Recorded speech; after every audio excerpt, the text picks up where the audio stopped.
Saudara-saudara, selamat sore. Mari kita datang pada Tuhan yang telah melayakkan kehidupan kita. Haleluya Yesus. Haleluya, haleluya Tuhan.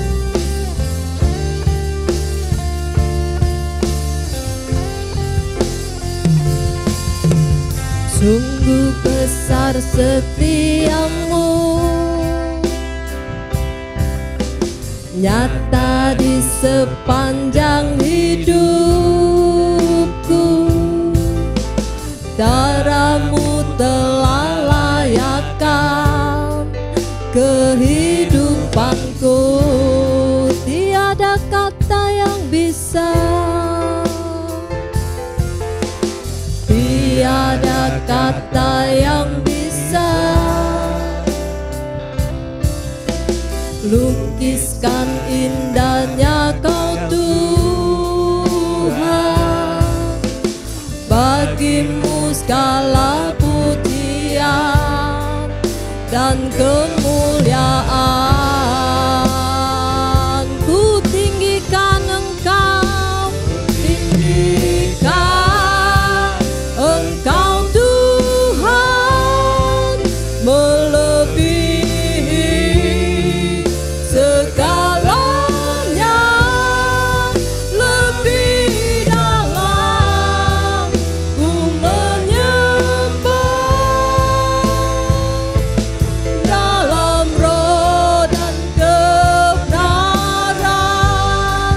ku tinggikan Engkau Tuhan, melebihi segalanya, lebih dalam ku menyembah. Dalam roh dan kebenaran selamanya. Saya undang saudara-saudara untuk berdiri. Haleluya Yesus.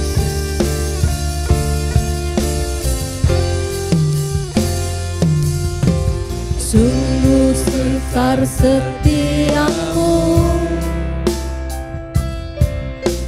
nyata di sepanjang hidupku. Darahmu telah layakkan kehidupanku. Tiada kata yang bisa, tiada kata yang bisa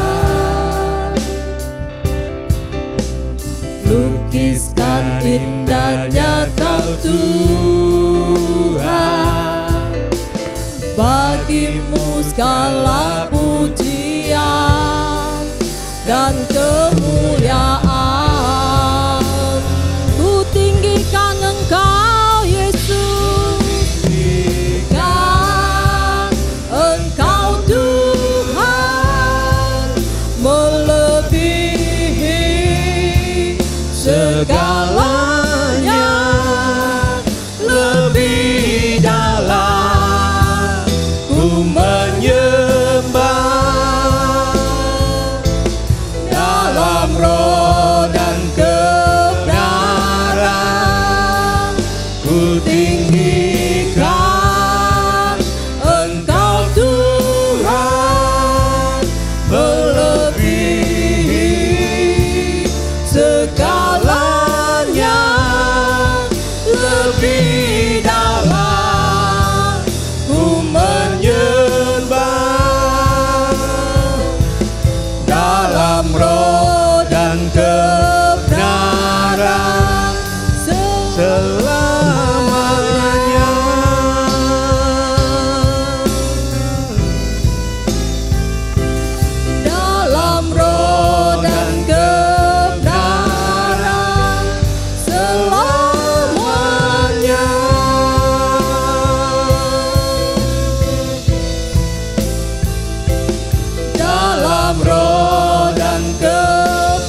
Engkaulah Allah yang layak, yang patut kami tinggikan, kami agungkan.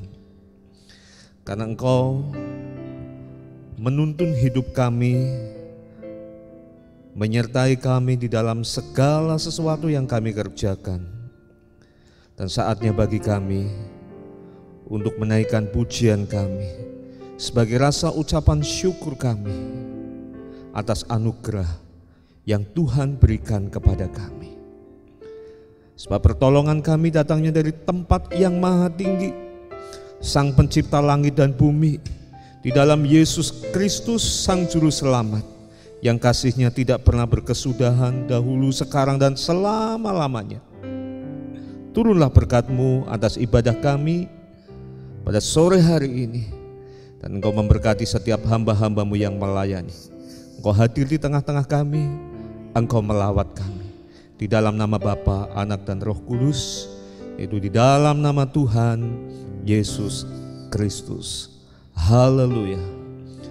Ku tinggikan Engkau Tuhan, melebihi segalanya, lebih dalam ku menyembah. Dalam roh dan kebenaran ku tinggikan Engkau Tuhan, melebihi segalanya, lebih dalam ku menyembah. Dalam roh dan kebenaran selamanya. Dalam roh dan kebenaran selamanya. Dalam roh dan kebenaran selamanya.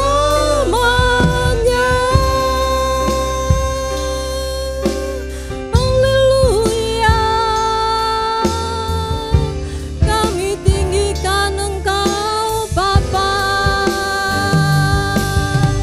Haleluya. Haleluya. Terima kasih.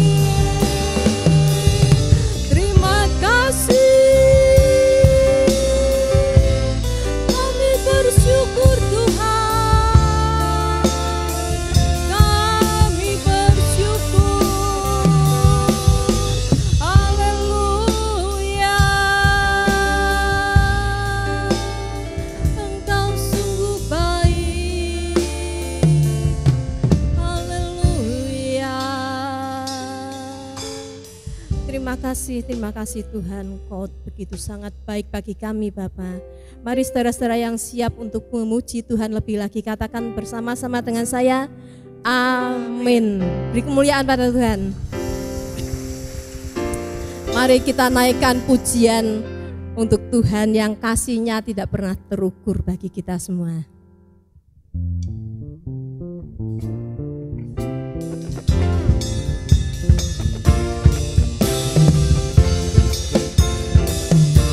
Haleluya. Tiada terukur besar kasih setia-Mu Tuhan, panjang dan lebarnya melebihi lautan, jauh tinggi mengatasi langit, dalamnya tak dapat ku selami. Kasih setia-Mu besar selamanya. Kasih setia-Mu besar selamanya. Tiada terukur besar kasih setia-Mu Tuhan, panjang dan lebarnya melebihi laut.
Haleluya, haleluya, haleluya.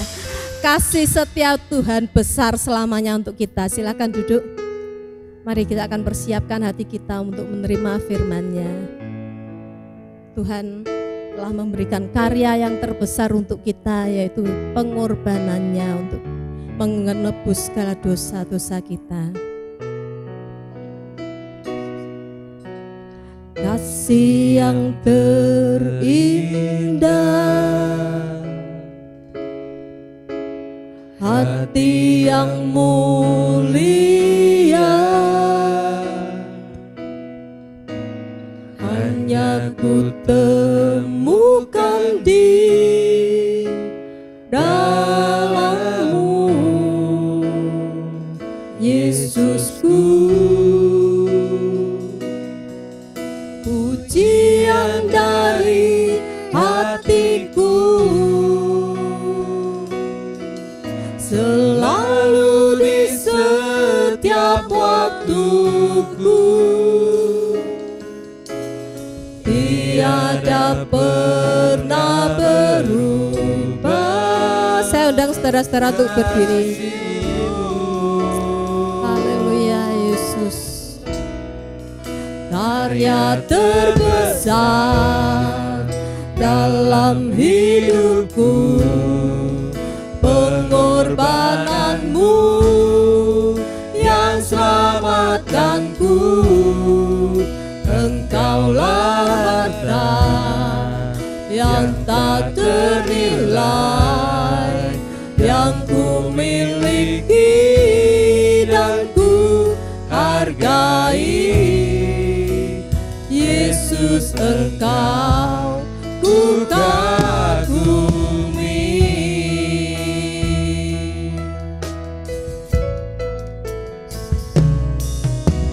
Kasih yang terindah, hati yang mulia, hanya ku temukan di dalam-Mu, Yesusku. Pujian dari hatiku selalu di setiap waktuku, tiada pernah berubah. Kasih-Mu karya terbesar dalam hidupku, pengorbananmu yang selamatkanku. Engkaulah Raja yang tak ternilai, yang ku miliki dan ku hargai. Karya terbesar dalam hidupku, pengorbananmu yang selamatkanku. Engkaulah harta yang tak ternilai, yang ku miliki dan ku hargai. Yesus, Engkau ku kagumi. Yesus, Engkau ku kagumi. Yesus, Engkau ku kagumi.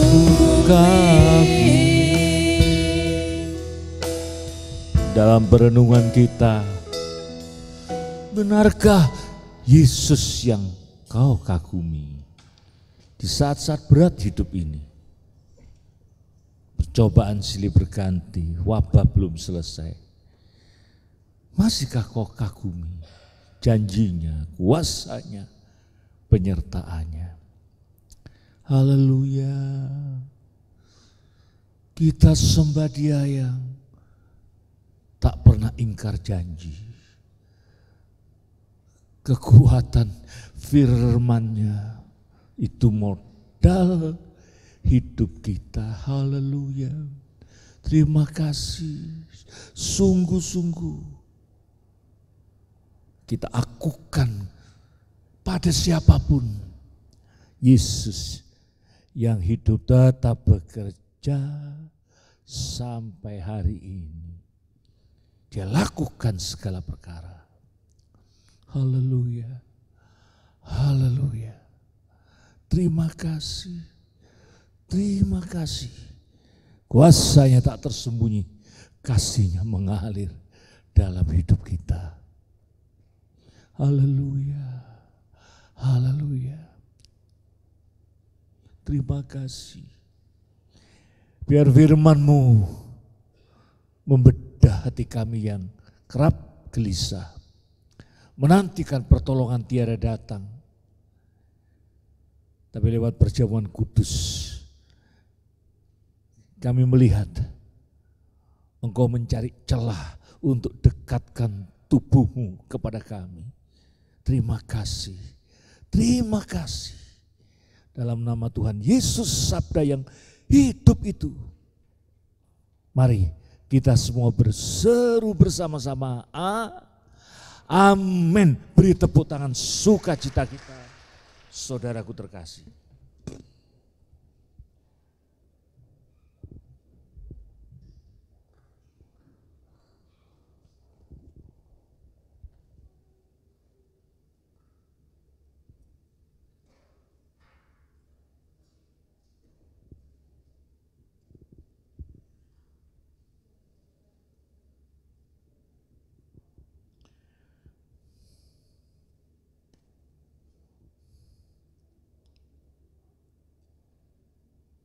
Jemaat Tuhan Yesus Kristus,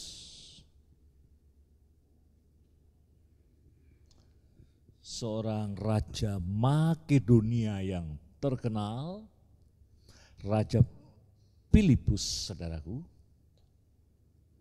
suatu saat membeli seekor kuda yang sangat ia banggakan, kuat. Dia kasih nama kudanya itu Bluse Pelus. Tapi sulit sekali dijinakkan, lebih-lebih di tengah matahari terik. Pelayannya kewalahan. Sampai putra mahkota Alexander yang agung minta izin kepada ayah. Saya akan menjinakkan kuda itu. Sang ayah keberatan, tapi Alexander tetap lari, saudara-saudara. Dia jenggut kepala kuda itu dihadapkan pada matahari. Kuda menjadi tenang. Tenang dan mau melangkah. Apa pasalnya? Sang kuda ini tidak tenang, liar. Karena ia melihat bayang-bayang dirinya sendiri. Ia melihat ada musuh di sekitarnya. Maka ia tidak tenang. Saya mau kasih tahu, belakangan banyak orang tidak tenang. Melihat bayang-bayang di sekitar hidupnya, bayang kematian, bayang usia tua, bayang-bayang kesuraman di era pandemi ini. Padahal kalau kita tenang, saudaraku, kita tahu firman-Nya iya dan amin, janjinya iya dan amin. Dan Yesus, sabda Tuhan, selalu mencari celah-celah di tengah-tengah kesuraman, celah-celah janjinya terwujud nyata. Celah-celah kemuliaan dinyatakan. Contohnya banyak.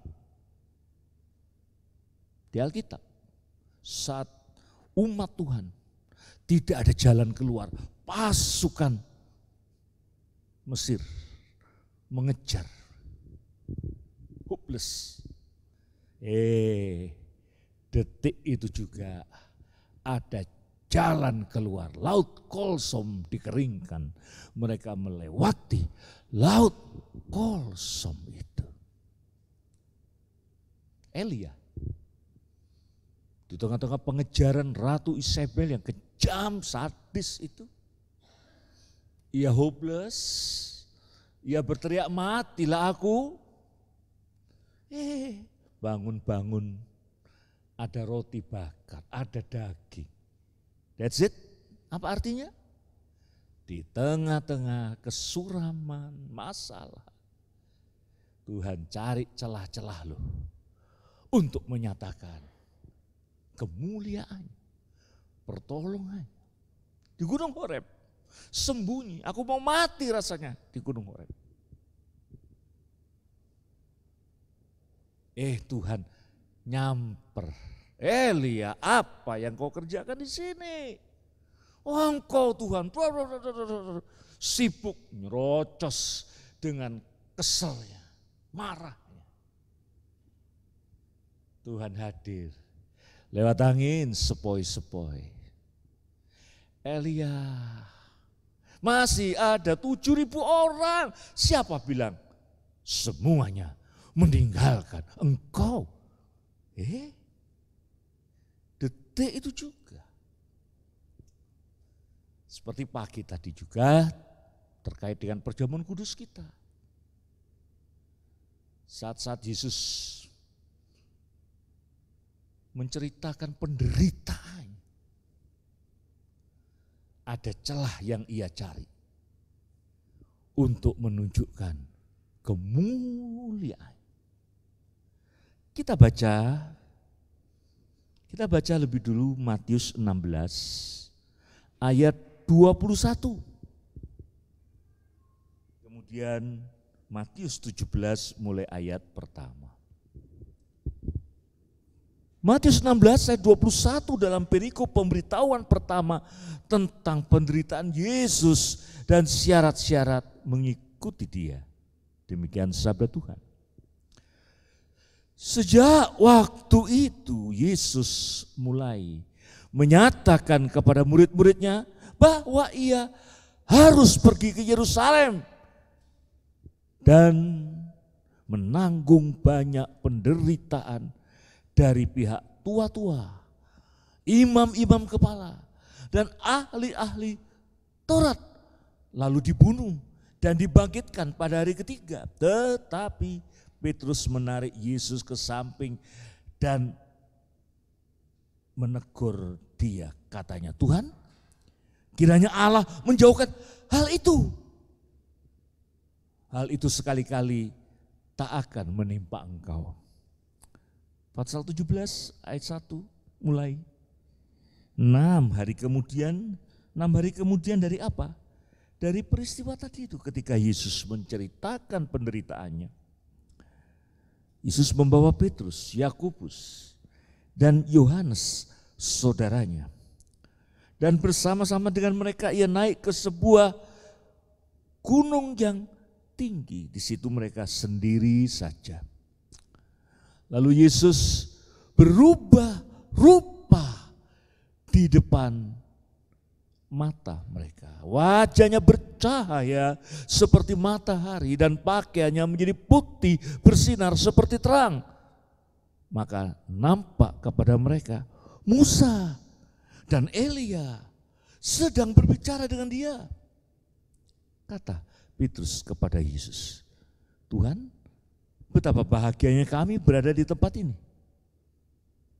Jika engkau mau, biarlah kudirikan di sini 3 kemah, 1 untuk engkau dan 1 untuk Musa dan 1 untuk Elia. Dan tiba-tiba sedang ia berkata, turunlah awan yang terang menaungi mereka. Dan dari dalam awan itu terdengar suara yang berkata, inilah anakku yang kukasihi, kepadanya lah aku berkenan, dengarkanlah dia. Petrus yang mewakili kita, keberatan terhadap hal-hal yang tidak nyaman. penderitaan, salib. Wait a minute. Apa yang kau katakan, guru? Langsung surem. Langsung semangatnya gak ada. Ngapain aku membela dia? Kalaulah berakhir di kayu salib. No. Seperti itulah kita. Surem. Apalagi ketemu Petrus. Jiwanya jiwa menguasai. Tuhan pun mau dikuasai. Program penyalipannya ingin dibatalkan. Kita gitu. Saudara, ya mungkin mewakili murid-murid yang lain. Tapi di tengah-tengah suasana penderitaan seperti ini, saudaraku, walaupun Yesus sempat menegur keras, iblis berdiri di belakangmu. Tapi Yesus mencari momen, mencari celah untuk mengangkat Petrus yang di minggu lalu memberikan pengakuan yang dahsyat. Engkaulah Mesias, anak Allah yang hidup. Dan atas pengakuannya ini, Petrus diajak naik. Aku betul-betul Allah yang hidup. Dan kau dengar nanti suaranya, kepadanya aku berkenan. Saya mau berhenti sejenak. Berikan pengakuanmu yang betul-betul seperti itu. Kalau kau mau diangkat, diorbitkan, kita pengakuannya tidak tulus. Mau enaknya. Tapi kepada Petrus yang telah memberikan pengakuan itu, Yesus merasa layak untuk mengangkatnya, naik bersama dia ke gunung. Sebagian bilang Gunung Tabur, tapi tidak mungkin karena Gunung Tabur itu ada benteng Romawi yang kuat. Gunung Hermon, tapi tidak sampai di puncak. Tapi it's alright. Karena engkau mengaku sungguh-sungguh, aku putra Allah yang hidup. Dan engkau hidup dalam pengakuan itu. Tak angkat. Tak kasih privilege. Tak kasih suatu pengalaman yang sangat eksklusif. Mana pengakuanmu? Di era pandemi ini kalau kau mau Tuhan angkat. Tuhan selalu cari celah-celah untuk mengangkat, mengorbitkan, memberikan kemuliaan, whatever situasi. Pengakuanmu dahsyat, Petrus. Dan di atas pengakuanmu itu nanti batu karang, gereja Tuhan. Aku betul anak Allah. Atas pengakuanmu itu tak kasih bukti di atas gunung. Angkat. Siapa bilang penderitaan itu selalu surem? Ada celah-celah yang dicari Tuhan untuk menyatakan kasih.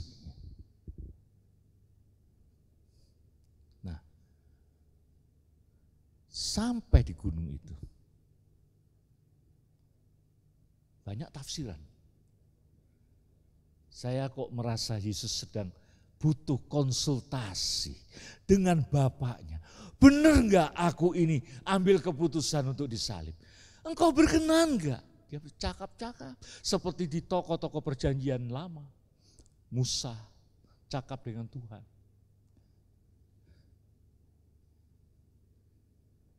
Kalau kau tidak punya gunung, engkau bercakap-cakap, berkonsultasi dengan Tuhan. Konsultasi yang paling baik itu, maaf, bukan ke pendeta terkenal. Yang lihat-lihat, malah kau bingung. Cari Gunung Hermon, cakap-cakap dengan Tuhan.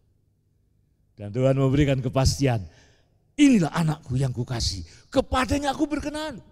Jalannya ke kayu salib, aku berkenan. Penderitaannya, darahnya, ini darahku, aku berkenan. Ini tubuhku, aku berkenan. Konsultasi, bercakap-cakap dengan Tuhan. Wah, what a wonderful thing. Musa, Elia, saksi dalam hukum Taurat. Apa-apa harus ada saksi paling dikit 2. Kenapa Musa dan Elia? Karena dua-duanya ini pernah naik gunung. Musa naik ke Gunung Sinai. Dan ketika ia turun, ia tidak sadar kemuliaan menutupi dia. Oh, Tuhan tunjukkanlah wajahmu. Tuhan bilang, gak akan sanggup kamu. Tapi Tuhan kabulkan. Waktu dia naik ke atas gunung, wajahnya berubah. Turun. Elia pernah ke Gunung Horeb, bertemu dengan Tuhan, dikuatkan, cerah. Kalau mau wajah cerah berubah, enggak usah ke Korea, operasi plastik segala macam. Naik ke Gunung Hermon, bercakap-cakap. Keluar dari kamar doamu, anakmu bilang, mama lain deh hari ini. Mama cantik sekali. Bisa saudara-saudara, bukan klenik. Kalau kita berdoa sungguh-sungguh, andalkan Tuhan. Oh, ada pikiran cerah. Yang pergi ke Korea, operasi plastik, malah fatal. Operasi sampai jadi kayak gadis lagi. Sampai suaminya cemburu, WA-nya penuh. Nah, sekarang banyak laki-laki yang naksir, cerai. Benar. Ada istri pulang dari Korea, berubah sekali. Suaminya kami tenggelam. Dia goda suaminya.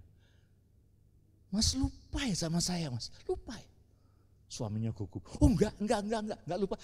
Masuk, mumpung istriku enggak ada di sini. Bencana malah. Tapi kalau ini yang dihasilkan persekutuan dengan Tuhan, sekalipun di era pandemi, wah, wajah Yesus berubah terang benderang saudara-saudara. Nah, apa yang kita pelajari itu? Di tengah-tengah Yesus membicarakan penderitaannya. Di tengah-tengah ia bercakap-cakap dengan Musa dan Elia tentang penderitaannya. Terang kemuliaan bersinar pada saat penderitaan itu ada. Pada saat penderitaan itu disanggupi. Saudara gak rasa karena kau terlalu terpusat pada self, diri. Kapan COVID ini? Aduh, merotoli KB pelangganmu. Wah, usaha apa? Mau usaha apa sekarang, saudara? Nah, usaha apa? Sibuk.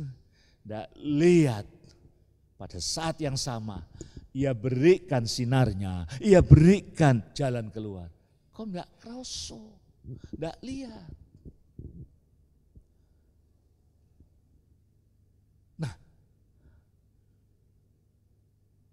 Lalu terdengar suara. Inilah anakku yang kukasih. Well, aku berkenan. Yesus dimantapkan. Murid-murid juga dimantapkan. Murid-murid yang seminggu ini kecewa dengan Yesus. Penderitaan itu menari-nari di kepala mereka. Percuma yo melu Yesus. Walah. Gak kayak lagu. Jebule. Setelah tahu, oh dulu nih, ngapain ikut Gusti Yesus? Ngapain? Murid-murid juga diperbarui, murid-murid pun dikasih celah-celah keajaiban Tuhan. Mari saudaraku, jangan tercenung, terpusat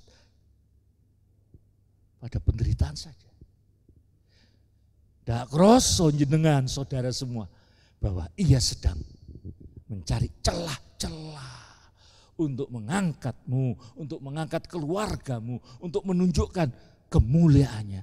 Tapi tertutup, matanya tertutup, seperti Elia tertutup, yang dilihat Isabel terus. Ada Judas, kasar, pembunuh.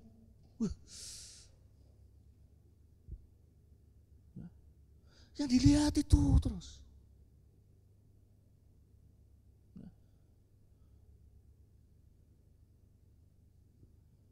Nah, saudaraku, pada saat derita disanggupi, pada saat yes, I will follow you, terang bersinar, kekuatan dinyatakan. Nah, ini contoh real.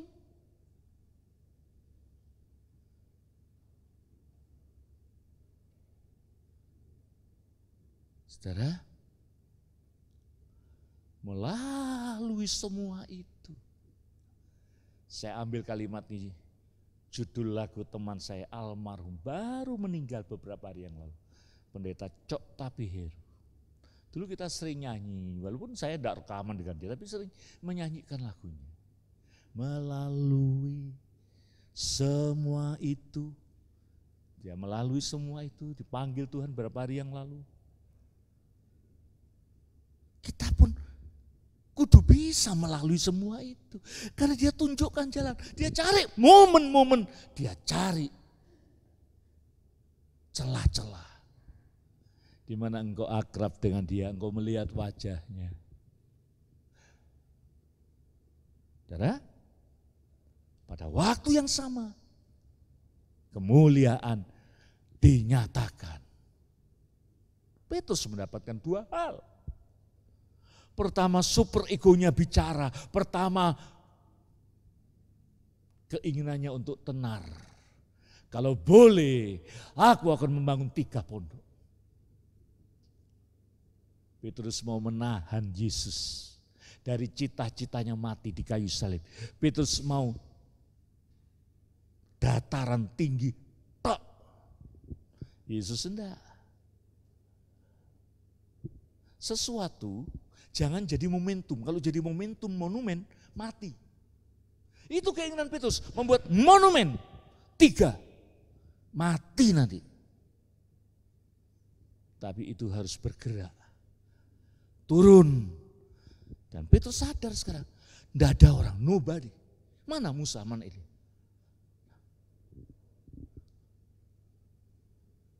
Saudara, dan betul, Yesus akhirnya memilih untuk jalan lurus terus ke Yerusalem dan disalibkan. Dan dia sudah mendapatkan kekuatan, dia sudah memperoleh momentum ketika dia bercakap-cakap dengan Allah. Dan itu tidak dijadikan benda mati, tapi dijadikan sesuatu yang hidup, pelajaran untuk kita semua sekarang ini, saudara-saudara. Bahwa ada celah-celah, ada upaya Yesus di tengah-tengah penderitaan, di tengah-tengah pandemi ini, untuk membagikan kuasanya, untuk membagikan kemuliaan. Dia cari celah-celah itu.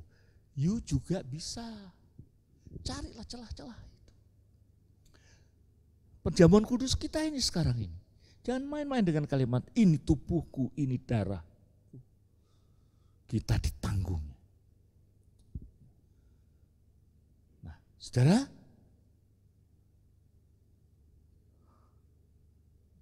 murid-murid sekarang betul-betul belajar. Gak cari pengakuan yang hebat-hebat. Jalan salib. Tidak ada manusia tanpa jalan salib, tidak ada. Tapi kita sudah bertemu dia di atas. Jalan salib menjadi jalan kemuliaan. Ada yang sekarang sedang memikul jalan salib, ada yang sekarang sepertinya dibutakan, ada yang sekarang tidak tahu bahwa Yesus pada detik yang sama engkau menderita, pada detik yang sama engkau kacau.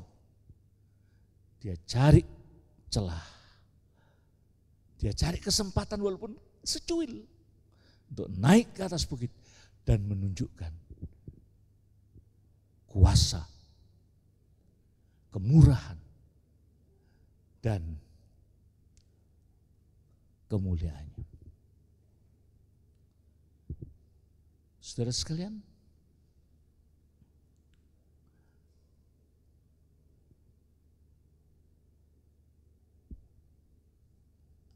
ada satu hal yang ingin saya bagikan. Sebagai penutup, saudaraku sekalian, kalau saudara dengar nama Starbucks, pikiranmu apa, saudara-saudara? Ya? Starbucks, pikiranmu apa? Kok neso nemen sih? Starbucks, pikiranmu tentang apa? Kopi. Tapi ada Starbucks dalam tokoh kisah yang disebut The Rain Man.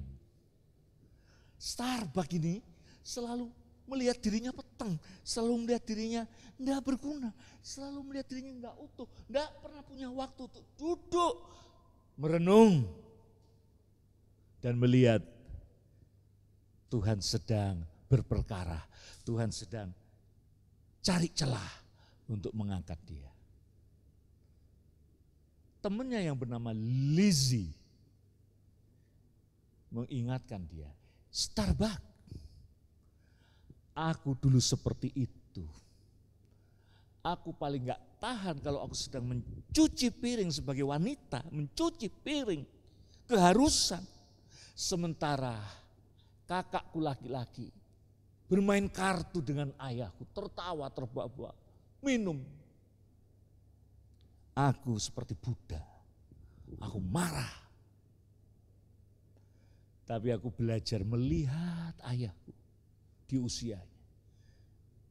Aku belajar. Dan aku kemudian berubah menjadi berbelas kasihan dengan ayahku itu. Berbelas kasihan.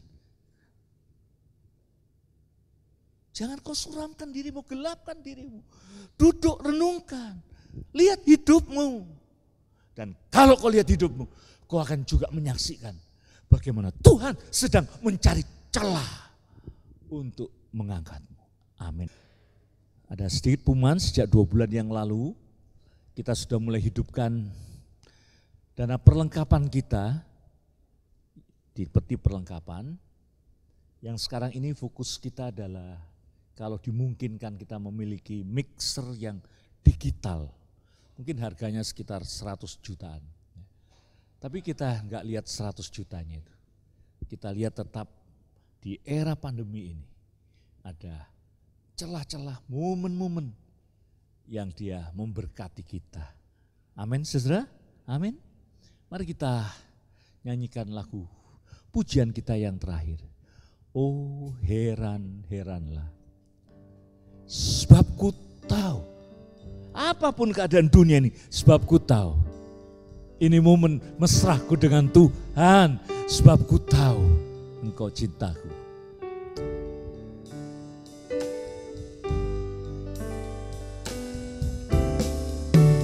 Oh heran, mari kita mengangkat kedua tangan kita.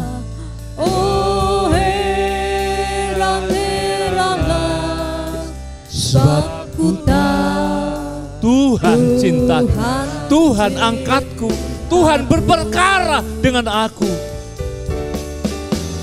Oh heran-heranlah, oh heran-heranlah. Kenapa? Sebab ku tahu Tuhan cintaku.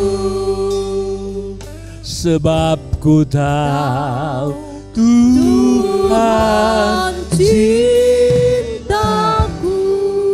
Sebab ku tahu Engkau cintaku. That's enough. Itu cukup Tuhan untuk melangkah bahkan di jalan salib, di jalan suram. Enggak suram. Engkau sedang mencari momen indah dengan kami. Terima kasih untuk sabdamu yang indah. Terima kasih untuk pengalaman murid-murid di Bukit Transfigurasi. Dari putus asa, mereka melihat ke depan, jalan penuh pengharapan. Terima kasih. Angkatlah kedua tanganmu, jemaat, kita akan pulang. Dengan berkat, pengasihan, penyertaan Tuhan Allah Bapa kita. Seperti Ia menyertai umat Tuhan dalam peristiwa Eksodus. Keluar dari Mesir, Ia menyertai kita. Cepat atau lambat kita keluar dari perbudakan COVID-19 ini. Karena Ia mau berperkara indah dengan kita. Turunlah anugerah dari Tuhan kita Yesus Kristus. Yang telah pindahkan kita dari maut pada hidup yang kekal. Persekutuan dengan Roh Kudus dari sekarang ini sampai selama-lamanya. Haleluya. Amin. Segala beban yang menindih hidupmu, serahkanlah, serahkan pada Yesus. Dia akan ganti segala duka menjadi suka.